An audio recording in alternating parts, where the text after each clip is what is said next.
ready for another deep dive. This time, we're tackling Lions versus Cowboys. Definitely not just another game. We've got some articles, some historical accounts. It gets pretty interesting. Yeah, because we're talking about, like, grit and legacy here. And maybe even a little culture clash, when you really get into it. Definitely. Okay, so we've got the Lions and the Cowboys. You want to start with what makes these teams tick. It's really interesting, actually, how closely these teams are tied to their cities. And I'm not just talking about, home field advantage or anything like that. Right. It's deeper. Like, you're talking about the Detroit Lions really reflecting the spirit of Detroit. Okay, so let's unpack that. What's the story there with the Lions? Because we're talking about Detroit, a city that's seen its share of struggles, right? Exactly. And you see that reflected in the team's history, too. Like, our sources trace them way back to the 1930s. Wow, so that's even before my time. Right. Back when Detroit was this industrial powerhouse. And even as the city went through tough times, economic hardships, you know the story, the Lions, they kind of remained this constant, a symbol of the city never giving up. They've definitely mirrored that whole spirit of never giving up, that's for sure. And that's what I mean about reflecting the city, Yeah. And you can't talk about the Lions without mentioning the Thanksgiving Day game. Oh, absolutely not. That's practically sacred in Detroit. What is it about that tradition that's so powerful, do you think? Well, think about it. Every single Thanksgiving, the whole city, they come together, they're sharing a meal, they're watching their Lions. And it's more than just being fans. It's like this shared history. It's like a ritual, almost. Exactly. And it embodies that resilience we were talking about. Okay, but then we have the Dallas Cowboys, which are kind of a different vibe, right? Yeah, totally different energy there. I mean, they burst onto the scene in the 60s, a time when, Texas was booming, and they became synonymous with success with that swagger. And it's funny because you mentioned that word swagger. Like, people always ask about that whole America's team thing with the Cowboys, right? Is that just marketing? Some of it, sure. But they were flashy, they won games, and they really did represent that Texas swagger you're talking about. And here's the thing. They were one of the first teams to get national TV coverage. Which, back then, that was a big deal. Huge deal. So they weren't just reaching Dallas anymore. They were tapping into something national. So you've got the Lions, right? This symbol of resilience, blue-collar grit. And then the Cowboys, they're almost like this larger-than-life, almost Hollywood version of success. It's an interesting contrast, for sure. Yeah. And their fans are just as different, aren't they? What happens when those two fandoms collide? Oh, man, that's when it gets really interesting. You get this fascinating study in contrasts. Give me the rundown. Well, from what we've read, Lions fans, they're known for their loyalty, right? Sticking with their team through thick and thin. And they've definitely had their share of heartbreak. They have.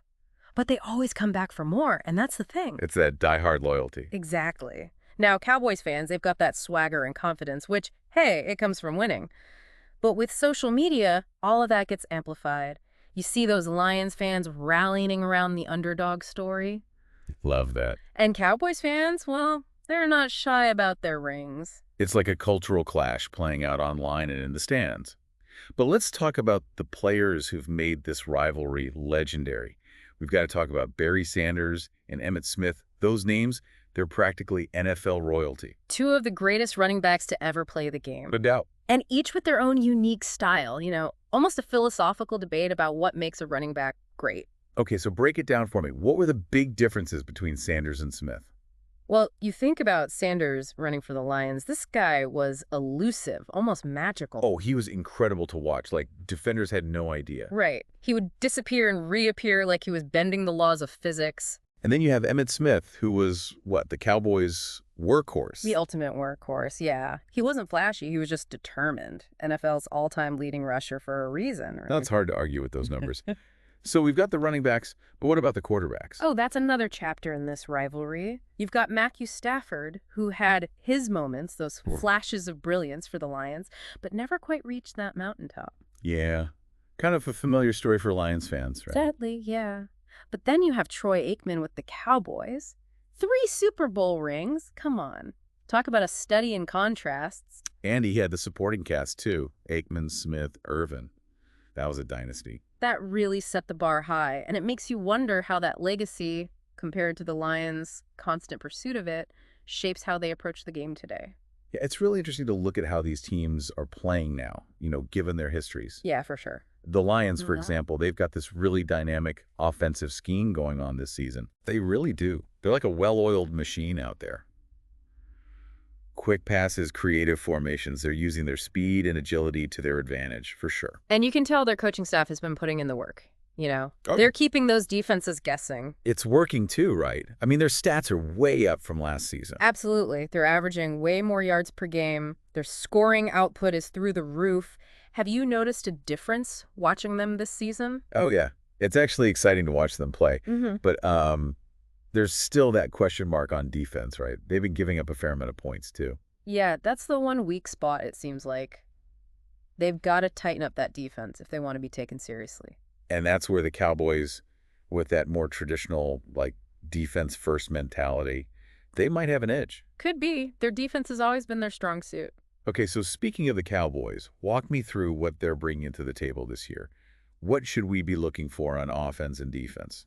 Well, they've got that strong offensive line, so expect them to try and establish a powerful run game early on. Classic Cowboys strategy. It is, control the clock, wear down that defense, and then bam, open up those play-action opportunities. Makes sense, especially with the talent they've got at running back. Yeah. But they're not afraid to air it out either, are they? Not at all. They've got a quarterback who's got no fear throwing the long ball, and a group of receivers who can really stretch the field. Yeah, they can make some big plays, that's for sure. Exactly. So it'll be really interesting to see how they challenge that Lions secondary. Because we know the Lions have shown some vulnerability there this season. That could be a good one. It's like a chess match out there, isn't it? Totally. Both teams trying to outsmart each other, exploit those weaknesses, make those in-game adjustments. And those coaching decisions can make or break the game for sure. Oh, absolutely. So for those of us who aren't like, football strategists, what are some key things we should be watching for? Like, how can we tell if a team's game plan is actually working? Okay, so for the Lions, keep an eye on their offensive formations. Are they spreading the field using multiple receivers, pushing the tempo? Okay, so if they're moving fast, that's a good sign. It is. It means they're dictating the pace, forcing the Cowboys to react instead of the other way around. Got it. What about for the Cowboys? Watch their running backs. If those guys are consistently gaining yards, controlling the clock, and setting up those play-action passes, then, the Cowboys are in groove. So it's about recognizing the strategy, not just watching the scoreboard. Exactly. Football's a game of inches, but it's also a game of intelligence. And the mental game between these two teams is going to be just as exciting as the physical battle on the field. Love that. So with so much on the line this season, how crucial is this game for both teams? Oh, it's huge. I mean, we've talked about the Lions and their aspirations, but a win against a team like the Cowboys, that's got to be a major confidence boost. No question. For the Lions, it's about proving they're not the same old Lions. They're tired of being the underdog. A win against a team like the Cowboys? That's a statement. Right. It shows they're legit contenders. Exactly. And for the Cowboys, I mean, they're used to being at the top. Yeah. But that comes with a different kind of pressure, doesn't it? For sure. With their history, anything less than a deep playoff run is a disappointment. So a win against the Lions, Mm-hmm. what does that do for them? It's a good sign, Shows they're on the right track, that they haven't lost that winning edge. So regardless of the outcome, huge implications for both teams. Absolutely. But beyond the standings, beyond the playoffs even, these games, they represent something bigger, don't they? Something that goes beyond just the sport itself. You're right. These rivalries, these clashes of culture and history, they remind us why we love sports. It's about passion and community and connecting to something bigger than ourselves. I love that. And I think that's a perfect place to transition to something else I wanted to ask you about. Yeah. It's really cool to see that both the Lions and the Cowboys, they're not just, all about what happens on the field. Definitely not. They're both doing some really amazing work in their communities. It's true. It's like they realize they've got this platform and they can use it to make a difference, Absolutely. And our sources really highlighted that. Like with the Lions, we read about their Lions Academy program. Right. And it's making such a difference for young people in Detroit. It's not just, donating money. They're really trying to create opportunities. Yeah, it's about investing in the future of the community. Exactly. And what about the Cowboys? What stood out to you about their efforts? Well, the Cowboys Foundation, they're doing some seriously impressive work. Their reach is incredible. Scholarships, health and wellness programs, it's all over the Dallas area. That's awesome. It's great to see that kind of commitment. It really adds a whole other layer to this rivalry, don't you think? It does. It reminds us that even with this fierce competition, there's still this shared sense of responsibility. Right. Like a common ground. Exactly. Well, I've got to say, wrapping up this deep dive into the Lions-Cowboys rivalry, I'm kind of blown away, Yeah. honestly. I mean, we've uncovered so much history, so much tradition. It's really incredible. Me too. It's been quite a journey. We've gone through the heart of two cities, explored these iconic teams and the fans that make it all so passionate. And as we look ahead to, future matchups, because this rivalry is far from over, Oh, for sure. what's one thing you hope our listeners will take away from this deep dive? That's a good question. I think the biggest thing is to remember that it's more than just a game. It's about resilience, ambition, community, all those things. Whether you're rooting for the Lions or the Cowboys, there's something to be inspired by in both of these teams. Couldn't have said it better myself. Yeah.